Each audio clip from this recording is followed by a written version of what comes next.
Welcome to Dialogues in Democracy. My name is Aaron, and I am here with my associate Rose. Our founder, John Hart, has asked us to introduce Dialogues in Democracy, in his own words. John wants us to provide you with a brief overview. Dialogues in Democracy is really a platform to exchange ideas about subjects that are of critical importance to us, on a local, state, and national basis. The idea actually came from looking into the 20-plus years of public service that I had, in recognizing that any time something of consequence was going to be accomplished, any policy proposal that was going to be important to have some long-lasting impact, that it needed to be done by developing consensus. So with my colleagues on both city councils, and on county commissions and on other kinds of organizations, like the Association of Counties, I realized very quickly that the idea that I might bring to the table was something that could be understood. But it needed to be debated. It needed to be discussed. And so I learned quickly that you had to listen to what people were actually saying in response to the proposal that I have put forward. Oftentimes, the proposal that I had originally started with was modified, and by the time we got to a point of adopting the policy, in the form of ordinances or resolutions, it usually was a little bit different from what it was that I first had initiated. So that taught me a very important lesson. The lesson that it taught me was that collaboration is something that is critical to be able to make a difference. But what I have decided to do with Dialogues in Democracy was to use that same kind of basic understanding to move forward on how we can address some of the thorniest issues that are facing us in our nation, especially today.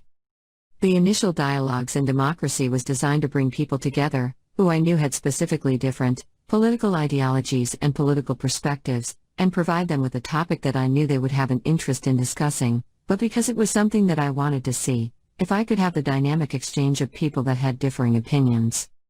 I chose folks that I knew came from different sides of the aisle. Some were liberal, some were conservative, some are left, some were right, and certainly some were Republican, some were Democrat, and some were independent.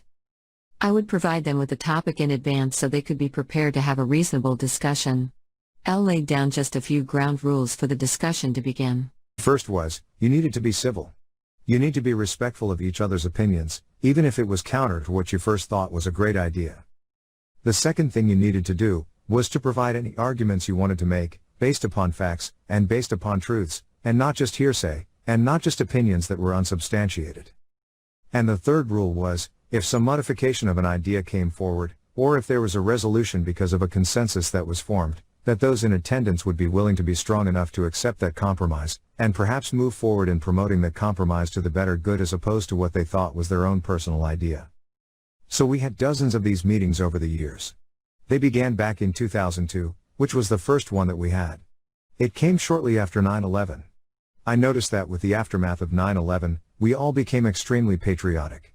The American flags are flying on the sides of our cars.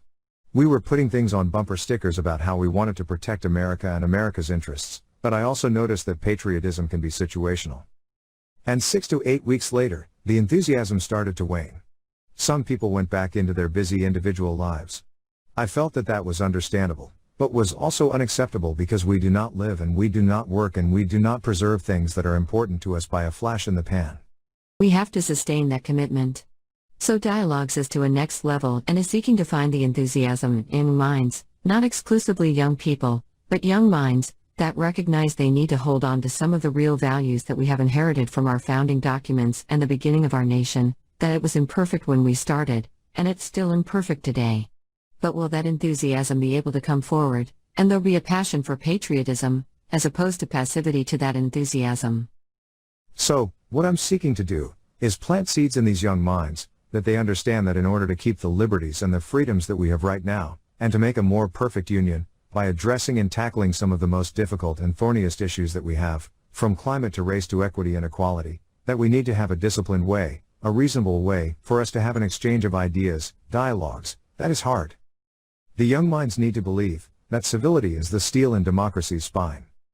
If we can be civil with each other, if we can listen a bit more than we speak, if we respect and understand how people can have the best of intentions, but look at things from a different light, they may be able to find a way to compromise and to be able to consistently look for things that's a better good, a better outcome, than just for ourselves. Then Dialogues in Democracy will have served the purpose of creating within these young minds the passion and direction for them to take and improve upon it and leave a better legacy and be better stewards for the generations that are still to follow.